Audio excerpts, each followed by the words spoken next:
আসসালামু আলাইকুম প্রিয় দর্শক, বাচ্চাদের খাবার রেসিপির আজকের পর্বে থাকছে বাচ্চাদের জন্য খুবই পুষ্টিকর এবং মজাদার একটি সেমাইয়ের রেসিপি। দর্শক, অনেক সময় দেখা যায় যে বাচ্চারা ভাত খেতে চায় না বা খিচুড়ি খেতে চায় না। তো তাদের ভাত বা খিচুড়ির বিকল্প হিসাবে কিংবা খাবারের ভিন্নতা আনতে বাচ্চাকে কিন্তু এইভাবে সেমাই রান্না করে সকালে, দুপুরে কিংবা রাতের প্রধান খাবার হিসাবে দিতে পারেন। এই একটি খাবার থেকে বাচ্চারা কয়েকটি খাবারের পুষ্টি উপাদান একসাথে পেয়ে যাবে, যেমন protein, carbohydrate, vitamin, minerals, fat এবং অন্যান্য পুষ্টি উপাদান। তো এজন্য সরাসরি চলে আসলাম চুলায় একটা প্যান দিয়ে তার মধ্যে 5টি কাঠবাদাম আর 5টি কাজু বাদাম দিয়ে চুলার আঁচ মিডিয়াম আঁচে রেখে বাদামগুলোকে ভালো করে ভেজে নিচ্ছি।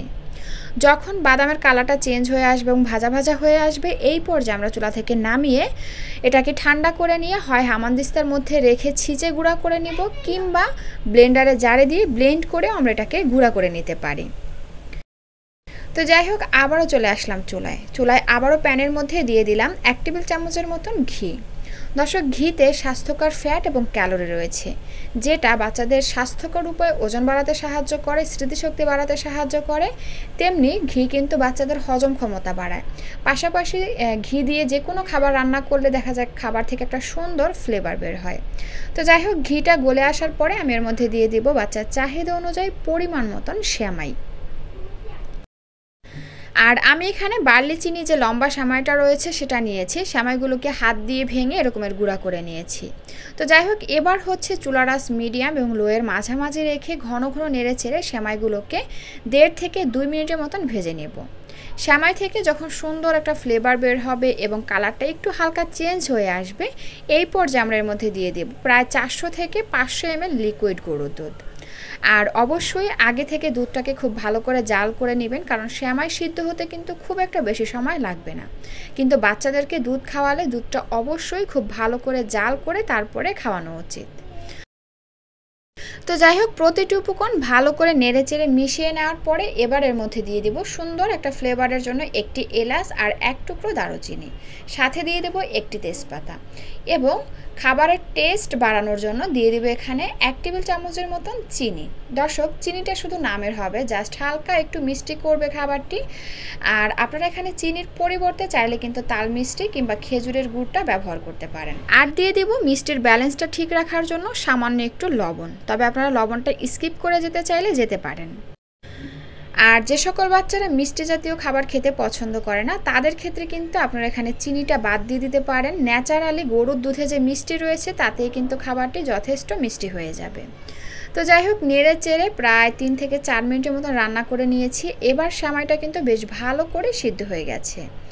এখন আমরা এই পর্যায়ে দিয়ে দিব ওই যে বাদামটা গুঁড়া করে রেখেছিলাম সেটা। দর্শক, বাদাম কিন্তু বাচ্চাদের ব্রেনের জন্য খুবই ভালো একটি খাবার। বাদামে ওমেগা 3 এবং গুড ফ্যাট রয়েছে, যেটা বাচ্চাদের স্মৃতিশক্তি বাড়াতে সাহায্য করে, অর্থাৎ কিছু শেখা বা মনে রাখার ক্ষমতা বাড়ায়। আর এজন্যই কিন্তু পুষ্টিবিদরা 8 মাস বয়স হলেই বাচ্চাদেরকে বাদাম খাওয়াতে বলেন। সেই ক্ষেত্রে প্রথমে কাঠবাদাম কিংবা কাজু বাদাম খাওয়াতে বলেন এবং দেখতে বলেন যে বাচ্চার অ্যালার্জির সমস্যা হয় কিনা। যদি অ্যালার্জির সমস্যা না হয় তাহলে কয়েক ধরনের বাদাম মিক্সড করে এভাবে গুঁড়া করে তারপরে কিন্তু বাচ্চাকে বিভিন্ন রকমের মিষ্টি খাবারের সঙ্গে মিশিয়ে খাওয়াতে পারেন। তো যাই হোক, এরপরে হচ্ছে বাদামটা সেমাইয়ের সঙ্গে ভালো করে মিশিয়ে নিয়ে 1 মিনিটের মতন জাল করে আমি এরকমের ঘনত্বে চুলা থেকে নামিয়ে নিলাম। আপনারা আপনাদের বাচ্চাকে যেমন ঘনত্বে খাইয়ে অভ্যস্ত সেভাবেই চুলা থেকে নামিয়ে নেবেন। দর্শক, বাচ্চাদের কিন্তু একদিন পরপরই দেখা যায় রুচি চেঞ্জ হয়, এটা খাবো না, ওইটা খাবো না, এরকমের বাহানা তাদের থাকে। তো যখন যে খাবারটি বাচ্চা খেতে না চায় ওই খাবারটি বাচ্চাকে জোর করে না খাইয়ে চেষ্টা করবেন একটু ভিন্ন রকমের পুষ্টিকর খাবার খাওয়াতে। এতে করে দেখবেন যে বাচ্চারা মজা করে খাবে, বাচ্চাদের পুষ্টির চাহিদাটা পূরণ হয়ে যাবে, এবং এই যে খাবো না যে একটা বাহানা সেটা আর বাচ্চারা করবে না। এজন্য মায়েদেরকে অনুরোধ করব, বাচ্চাকে প্রতিদিন একই রকমের খাবার না খাই, খাবার একটু ভিন্নতা আনুন, বাচ্চারা খুব মজা করে খাবে। তো দর্শক, এই ছিল আমার আজকের আয়োজন। ভিডিওটি ভালো লাগলে প্লিজ একটি লাইক দিবেন এবং বাচ্চাদের সহজ রান্নার পুষ্টিকর খাবারের রেসিপি পেতে আমার চ্যানেলটি সাবস্ক্রাইব করে বন্ধু হয়ে পাশে থাকবেন।